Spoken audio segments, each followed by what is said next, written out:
Dear friends, welcome to the podcast, Jesus at Home, by Spiritist Society Renewal. In today's episode, we'll be reading chapter 75 of the book The Way, the Truth, and the Life, by the Spirit Emmanuel, as psychographed by the medium Francisco Candido Xavier. After reading, we'll give you a short commentary, and then we'll finish the episode with a prayer. Chapter 75. In Caesar's household. All the saints greet you, but especially those who are of Caesar's household. Paul.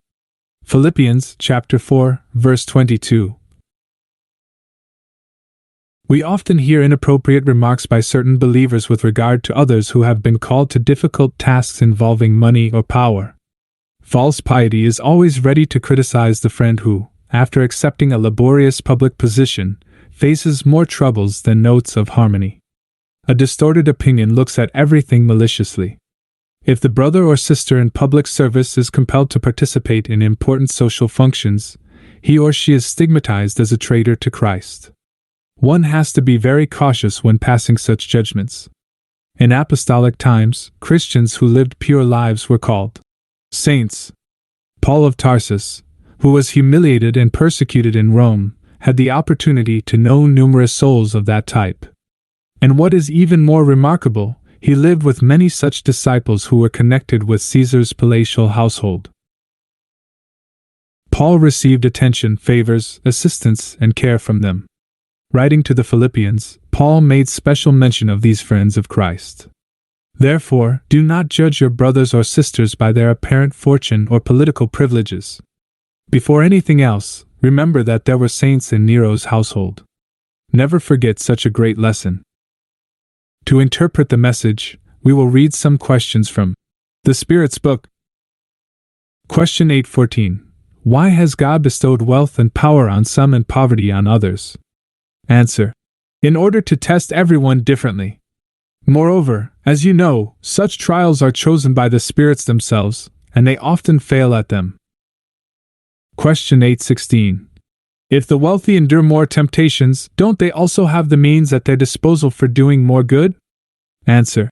That is precisely what they do not always do.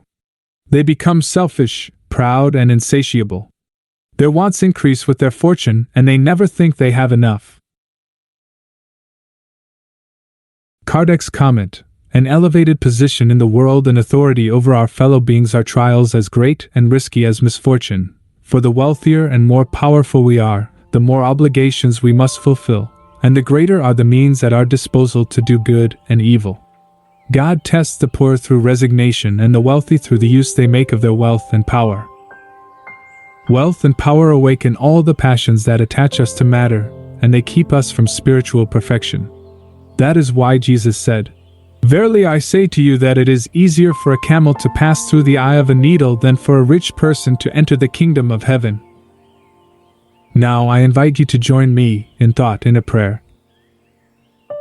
Father, breath of life, source of sound, creator of the cosmos, make your light shine within us, among us, and outside of us, so that we can make it useful.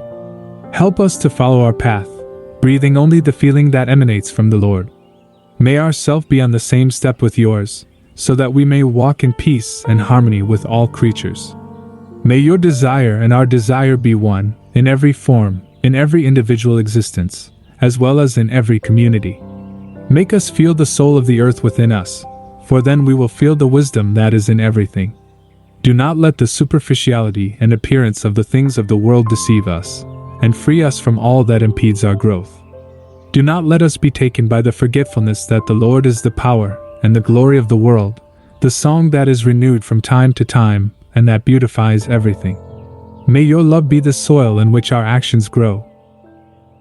So be it. Until the next podcast, Jesus at Home.